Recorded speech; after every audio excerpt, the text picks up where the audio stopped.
జరుగుతూ ఉంది. ఈ కూటమి ప్రభుత్వానికి డబ్బులు లేవా?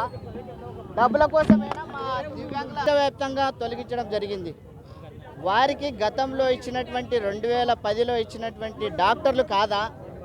ఆ రోజు కూడా గవర్నమెంట్ నుండి డాక్టర్లు ఒక జీవో జారీ చేసి డాక్టర్లు వెరిఫై చేసి సర్టిఫికెట్, మీరు పర్మనెంట్ సర్టిఫికెట్లు, మీకు పర్మనెంట్ డిజబిలిటీ ఉంది అని చెప్పేసి వాళ్ళకి ఒక సర్టిఫికేట్ ఇచ్చారు. ఆ సర్టిఫికేట్లను కాదని చెప్పేసి ఈరోజు వెరిఫికేషన్ పేరుతో ఎట్లయితే దివ్యాంగుల పింఛను తొలగించాలనే ఉద్దేశంతో గవర్నమెంట్ మా నిజమైన వికలాంగుల పింఛను తొలగించింది.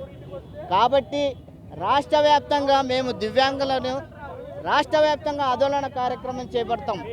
మా పింఛన్లను, తొలగిపోయిన పింఛన్లను వెంటనే అమలు చేయాలని ఈ కూటమి ప్రభుత్వానికి మేము తెలియజేస్తూ ఉన్నాం. నా పేరు గోపాల్, జిల్లా అధ్యక్షుని.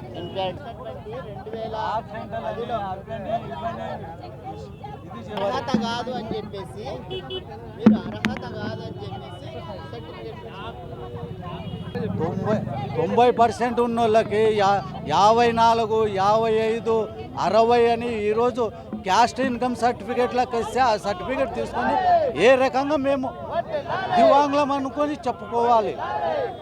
ఈరోజు గవర్నమెంట్ చేస్తుండేది ఒరిజినల్ సర్టిఫికేట్లను పక్కకు పాడేసి డూప్లికేట్ సర్టిఫికేట్లు జారీ చేసింది. సచివాలయాలలో పోయి తీసుకుంటుంటే అది ఏడుపు వస్తుంది. అది ఇవేం సర్టిఫికేట్లా లేదంటే ఏమైనా క్యాస్ట్ ఇన్కమ్ సర్టిఫికేట్లా అని ఇంత బాధపడుతుంటే నాయకులుగా ఇన్నేళ్ళు లేని ఈరోజు ఏమి అదే చంద్రబాబు నాయుడు ఆ రోజు